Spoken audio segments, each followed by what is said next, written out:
টিপ পড়েছো কেন, এই কথা বলার কারণে এক পুলিশ কর্মকর্তার চাকরি চলে গেছে। ঘটনা কি ভুলে গেছেন না আপনারা? টিপ পড়ছো কেন, এদের জাতিগত এই হিন্দুত্ব এই সমস্ত আদর্শের বিরুদ্ধে কথা বলার কারণে যদি কোনো পুলিশ কর্মকর্তার চাকরি যায়, তো মুহাম্মাদুর রাসূলুল্লাহর গালি দিলে তার গর্দান চলে যাওয়ার কথা। কথা বলেন ঠিক না বেঠিক? আল্লাহর রাসূলের দুশমন তো আল্লাহর দুশমন, আল্লাহর দুশমন আমাদেরও দুশমন। কথা বল। রাসূলের দুশমন আমাদের দুশমন, আল্লাহর দুশমন আমাদের দুশমন। আল্লাহর রাসূলের যে গালি দেয় সে আমাদের দুশমন হয়ে যায়। কথা বল।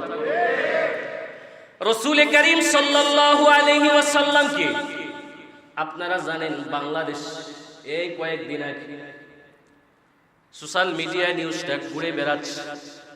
আল্লাহ রাসূল সাল্লাল্লাহু আলাইহি ওয়াসাল্লামের চরিত্র নিয়ে এই বাংলাদেশের এক পুলিশ কর্মকর্তা অপবাদ দিস, নাউজুবিল্লাহ কই। রাসূলের চরিত্রকে অপমান করছে, নাপাক বলছে, নাউজুবিল্লাহ বলে। আরে আমরা তো বলতে পারি পৃথিবীর কোন জালেম যে তো জমিনে টিকে নাই, তো রাসূলের দুশমন যারা তারা আমাদেরও দুশমন। আমরা তো তাদেরকে সুন্দর করে বলি যে রাসূলের দুশমন যারা তাদের জন্য সবচাইতে বড় শাস্তিটা তোমরা প্রয়োগ করো। যদি রাসূলের দুশমনের জন্য সবচাইতে বড় শাস্তিটা তোমরা প্রয়োগ করতে ব্যর্থ হও, খোদার কসম যারা অপরাধ করছে আর যারা তাদেরকে সুযোগ দিতেছে প্রত্যেকেই খোদার আদালতে ধরা খাবে। কথা কোন ঠিক না বেঠিক? কিছুদিন আগে আমরা দেখতে পাচ্ছি বাংলাদেশে এক পুলিশ কর্মকর্তা এক মহিলাকে টিপ নিয়ে কথা বলছিল। মনে আছে নি আপনাদের? বলছিল টিপ লাগাইছেন কেন, না টিপ লাগাইছো কেন, টিপ পড়েছো কেন, এই কথা বলার কারণে এক পুলিশ কর্মকর্তার চাকরি চলে গেছে। ঘটনা কি ভুলে গেছেন না আপনারা? টিপ পড়ছো কেন, এদের জাতিগত এই হিন্দুত্ব এই সমস্ত আদর্শের বিরুদ্ধে কথা বলার কারণে যদি কোনো পুলিশ কর্মকর্তার চাকরি যায়, তো মুহাম্মাদুর রাসূলুল্লাহর গালি দিলে তার গর্দান চলে যাওয়ার কথা। কথা বলেন ঠিক না বেঠিক? গর্দান যাওয়ার কথা। যার ব্যাপারে আল্লাহ পাক রব্বুল আলামিন বলে, ওয়া ইন্নাকা লাআলা খুলুকিন আযীম। যার চরিত্র সম্পর্কে আমি বলি নাই, পৃথিবীর কোন মানুষ বলেন নাই, রব্বে কাবা কুরআনে বলে, ওয়া ইন্নাকা লাআলা খুলুকিন আযীম। উনি মহা চরিত্রের অধিকারী, মহা চরিত্রের অধিকারী। আরে উনি মহা চরিত্রের অধিকারী, তা রব বলেছেন। 25 বছর বয়সের তাজরা যুবক, এই যারা যুবক বয়সটা 25-এর কাছাকাছি একটু ভাবেন। আপনাদের যদি বলা হয় আগে 2টা বিবাহ হয়েছে এমন একজন স্ত্রী, আগে কয়েকজন বাচ্চা জন্মগ্রহণ গর্ভ থেকে আসছে এমন একজন মহিলা 40 বছরের একজন মহিলাকে বিবাহ করবে, বর্তমান যুব সমাজ রাজি হবে? কি বলেন? কাউকে রাজি হবে? মুহাম্মাদুর রাসূলুল্লাহ যৌবনের চাহিদার জন্য বিবাহ করেন নাই।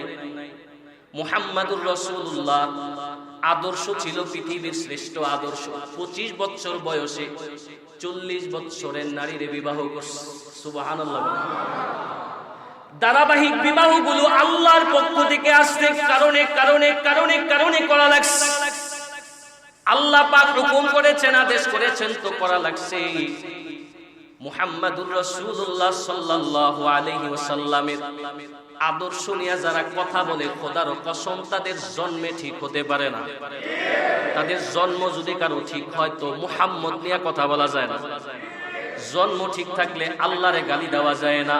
আল্লাহর কসম করে বলি, এই যে এখন আজকে বাইতুল মুকাররম এই আপনাদের বিক্ষোভ মিছিল আছে, যেই দলই ডাকুক না কেন, মুহাম্মাদুর রাসূলুল্লাহর উম্মত হিসাবে এই সমস্ত আন্দোলনকে 100% সমর্থন করতেই হবে। কথা কোন ঠিক না?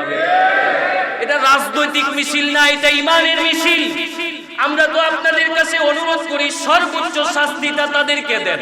যদি তাদেরকে সর্বোচ্চ শাস্তি দিতে ব্যর্থ হন, খোদার কসম করে বলি এদেরকে এই গুটি কয়েক নাস্তিককে জমিন থেকে বিতাড়িত করার জন্য হযরতে হুসাইন রাদিয়াল্লাহু তাআলা আনহু এই সৈনিকরাই তাদেরকে জমিন থেকে বিতাড়িত করার জন্য যথেষ্ট। কথা বলেন ঠিক না বেঠিক? আমরা তো আপনাদের কাছে অনুরোধ জানাই যে সর্বোচ্চ শাস্তিটা দেন। নিজেরা আক্রমণ করার দরকার নাই। আল্লাহ রসুলকে যারা গালি দিবে, আল্লাহ রসুলের আদর্শ নিয়ে যারা কথা বলবে, রসুলের চরিত্র নিয়ে যারা কথা বলবে, খোদার কসম জমিনে তাদের বেঁচে থাকার কোনো অধিকার নেই, কোনো অধিকার তাদের থাকতে পারে না।